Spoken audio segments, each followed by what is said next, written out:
How y'all doing?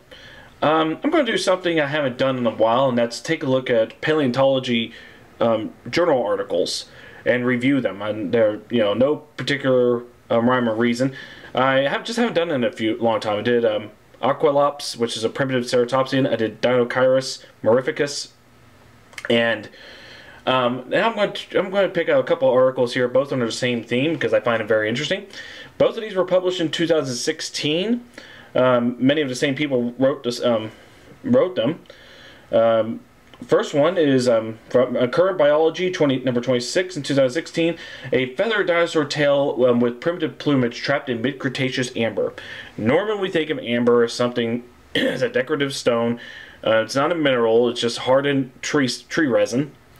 And most of the time if we find anything into it, it's just insects. Although maybe occasionally we find a lizard trapped in them. But these two papers I'm going to review here are actually involving theropod dinosaurs they get trapped in these. Not in this entirely. In fact, they're very small. But let me go over that. From Lidazing et al. The first one I'm going to talk about talks about a tail of a small theropod dinosaur, and and it gets trapped in the amber, and even has after scanning them, there's even feathers inside of it. Now, let's see. Usually the problem with we find feathered dinosaurs, particularly theropods. The only problem is they're usually compressed real flat, so we don't get much three-dimensionality to them. But with amber, that could change. With these two finds, this we can finally see how they are properly arranged on the tail and everything like that. For the record, because the taxonomic placement is difficult, it's not associated with, because it's not associated with skeletal material.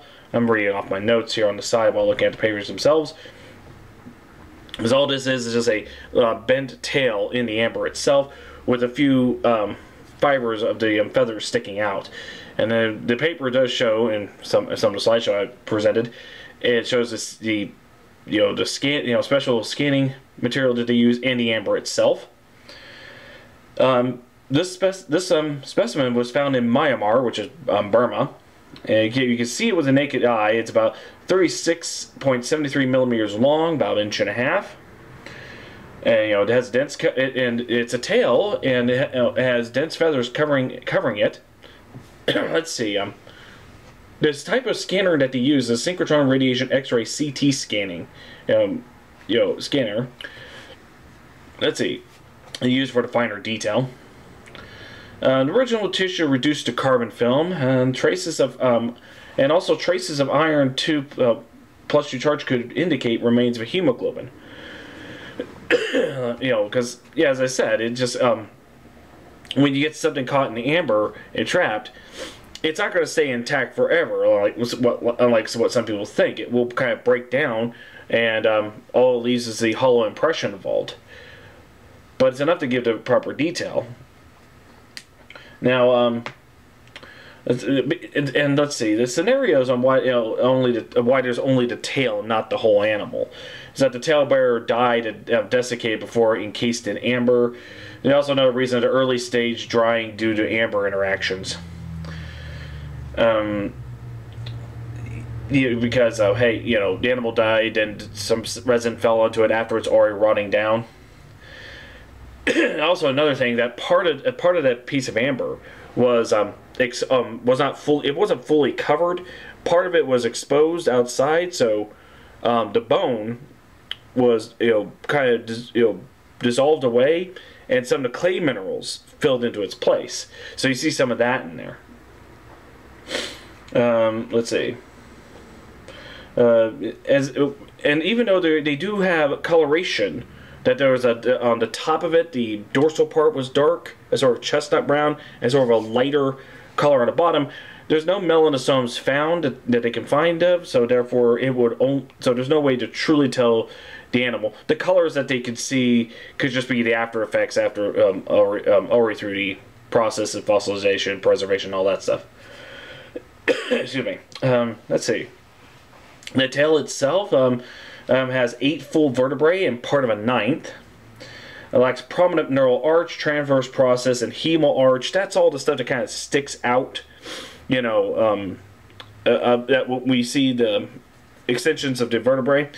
And since this is a tail, that makes sense because those features get reduced the further it goes to the end of it. Let's see. It shows to have a long tail, of course. Let's see. No less than 15 or no greater than 25 vertebrae tail. That's their estimate based on what they find up here and how it would taper off. So it's between 15 and 25 vertebrae.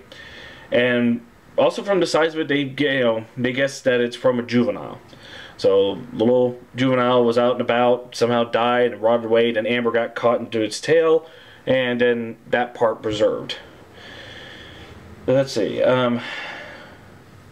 The plumage itself, while it's completely covered in feathers, there's more on the ventral side, the backing, and a little bit sparse in comparison to them on the dorsal.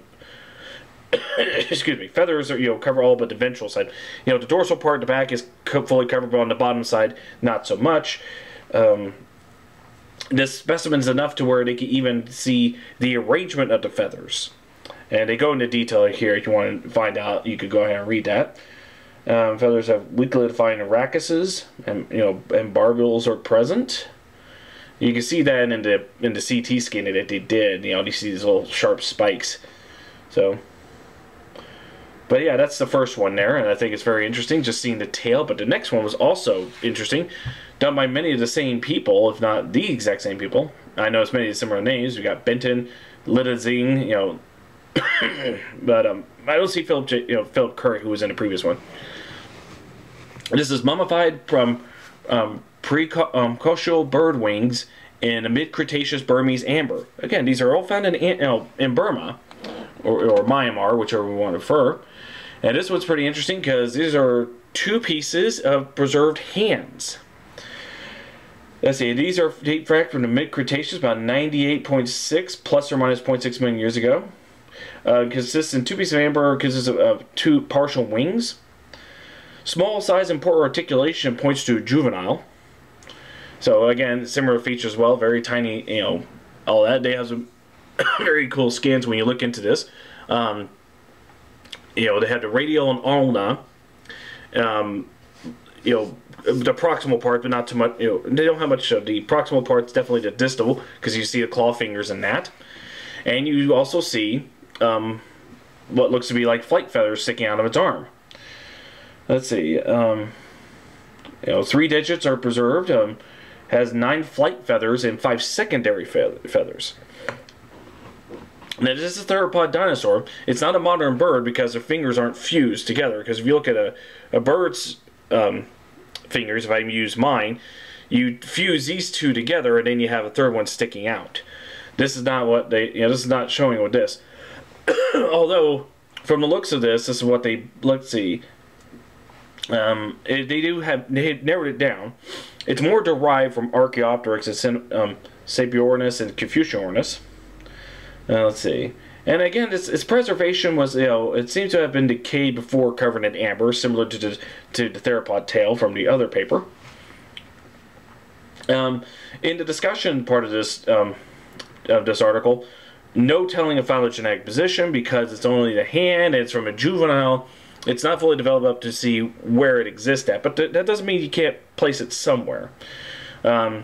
Species more derived in the Archaeopteryx, and as I already said, skeleton features place it with a paravis.